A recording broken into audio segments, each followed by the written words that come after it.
What if I told you a single line of C code could waste an entire core's worth of processing power?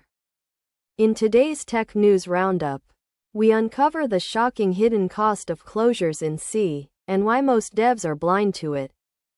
Hold up, closures aren't just a fancy functional programming trick. They're the silent thief lurking inside every low-level system you write, and they're showing up in the latest Linux kernel patch notes. Let's flip the script. Ever spent an entire afternoon hunting a memory leak that only shows up under load?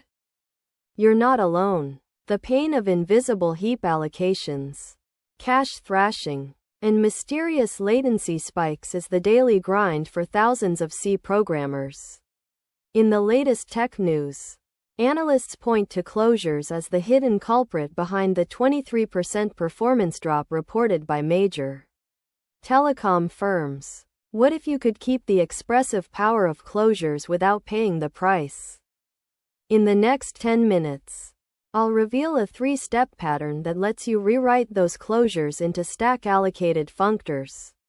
A trick used by Google's high-frequency trading team to shave microseconds off every trade.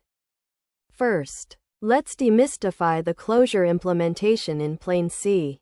A closure is basically a function pointer paired with an environment struct that lives on the heap. When you capture a variable, the compiler allocates a block of memory, copies the variable, and wires the pointer. This extra allocation adds indirection, hurts branch prediction, and forces the CPU to jump around the cache.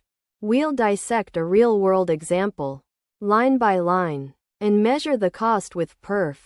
Now, let's see how the big players do it. Google's internal logging library replaced heap-based closures with compile time-generated trampolines. By using ___ attribute _ aligned 16 structs and inlining the callback, they cut latency by 40% across millions of requests per second. I'll walk through their open source snippet, explain the macro magic, and show you how to adopt the same pattern. Common pitfalls? 1. Forgetting to "free" the closure environment, leading to memory leaks that only surface under stress. 2. Capturing large structs by value, blowing up heap usage. 3. Mixing closures with "pthread_ create" causing thread local storage mismatches. Each mistake can cost you up to 15% of your server budget. As recent tech news data from Amazon's Cloud Cost Report shows. Here's the proven recipe. 1. Define a static struct for captured variables. 2. Write a plain function that takes a pointer to that struct. 3. Pass the struct's address as the callback context. 4. Use __ built-in _ assume _ aligned to keep the data cache friendly. I'll code it live. Compile with ~03 march equals native and run perf record to prove the improvement.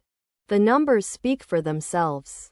After swapping the closure for a stack-allocated functor, latency dropped from 12.4 microseconds to 7.1 microseconds.